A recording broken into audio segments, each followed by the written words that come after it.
जय सिया राम, जय बागेश्वर धाम। सारिका गुप्ता जी बोलना चाहती हैं कि कुछ इनके प्रश्न है मनोभाव में, तो आइए पहले उनके प्रश्नों के उत्तर देंगे, फिर वीडियो को आगे जरूर बढ़ाएंगे। आखिर कलयुग के मानव पे भगवान क्यों प्रसन्न हो जाते हैं? तो इनका कहना है आखिर कि कलयुगी मानव पर क्यों भगवान शीघ्र से शीघ्र प्रसन्न हो जाते हैं, तो ऐसा इनका कहना है। तो आइए चलते हैं, क्योंकि आजकल इस कलयुग की दुनिया में चारों तरफ से वह हर व्यक्ति को इतना समय नहीं निकाल पाते कि 2 मिनट भगवान की पूजा अर्चना कर ले, वंदन अभिनंदन कर ले। तो आइए एक ऐसा दृष्टांत मैं आपको देने जा रहा हूँ जो बिल्कुल प्रैक्टिकल ही है और बिल्कुल ही आप पर भी वह आधारित होगा, आप पर भी लागू होगा।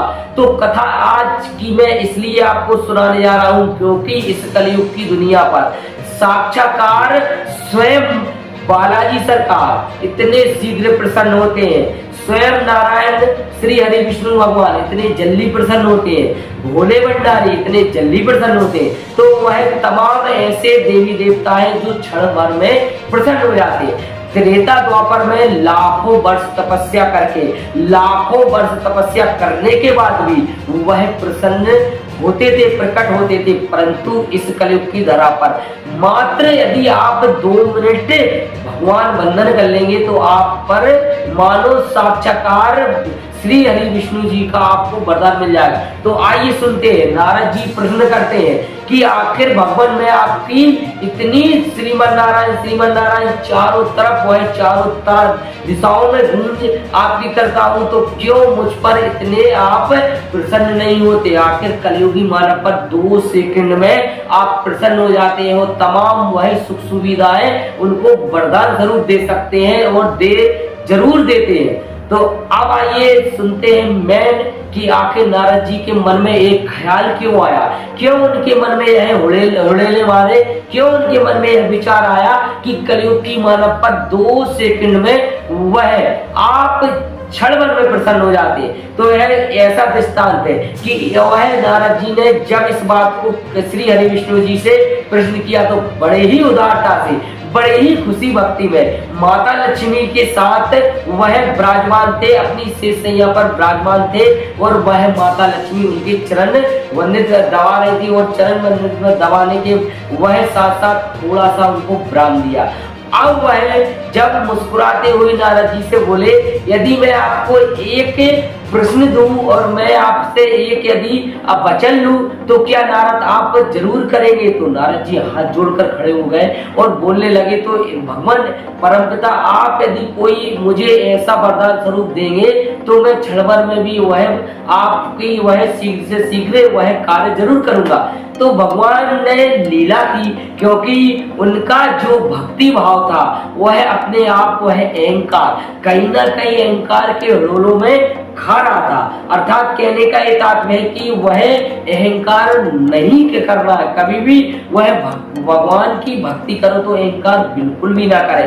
तो वह श्री नारायण जी की वह अहंकार कहीं ना कहीं कोने में वह स्थापित हो गया था। तो वह जब उन्होंने एक उनको ऐसा कार्यरत करने के लिए कहा कि यह नारद आप यदि एक कार्यरत मैं आपको कह रहा हूं यदि आप कर लाएंगे तो आपको मन चाहा वरदान में दूंगा और आज से आप मेरे सबसे बड़े प्रिय वह भक्त कहलाएंगे। तो वह एक उनने दीपक दिया और दीपक देने के बाद यह कहा कि इस दीपक को चारों दिशाओं में आप थल नभ चारों तरफ वह पाताल लोक ब्रह्मलोक चारों दिशाओं में उस दीपक को आप यह जलता हुआ मैं आपको दीपक दे रहा हूं, आपको वह चारों दिशाओं में भ्रमण करने के बाद आपको वह जलता हुआ दीपक ही लेकर आना है। अब आता है मेन टॉपिक कि वह जब श्री नारद जी को वह दीपक जलता हुआ दिया तो वह दीपक लेकर चल दिए। तो पहले वह सर्वप्रथम पहुंचे देवलोक में, चारों तरफ वह देवलोक में पहुंचने के बाद वह धरती लोक पर पहुंचे, फिर वह पाताल लोक पर पहुंचे और तमाम ऐसे 4 लोगों के भ्रमण करने के बाद दीपक वह जलता हुआ ही लेकर क्षीर सागर में पहुंचे श्री नारायण जी के पास, श्री श्री विष्णु जी के पास पहुंचे और देखे परमपिता देखिए आप वो है, मैं जैसा ही आपने दीपक दिया था वह दीपक भी वह जलता हुआ ही आपको मैं वापस कर रहा हूँ। अब आता है मैं, जब श्री हरि विष्णु जी ने हंसते हुए मुस्कुराते हुए जब उनसे कहा कि आप ये बताइए पहले, आप चारों लोगों में तो भ्रमण करे आए और चारों लोगों में आप वह इस दीपक को लेकर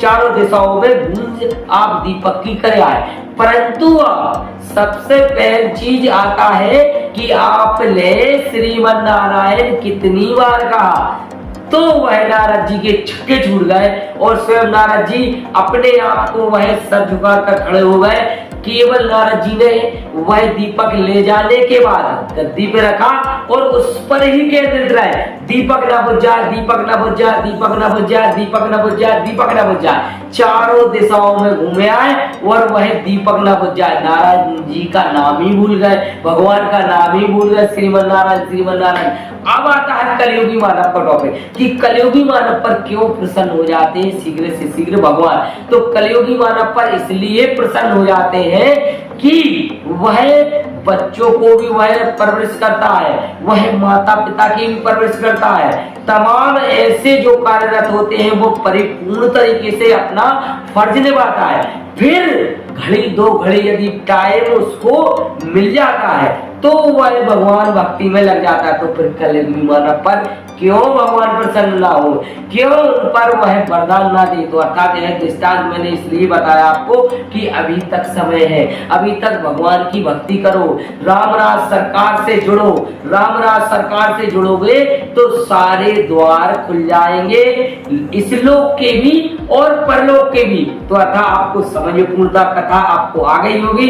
तो इसी के साथ चलते हैं, आप हम और सभी विदा लेते हैं। इसी के साथ सभी को जय सिया राम, जय बागेश्वर धाम।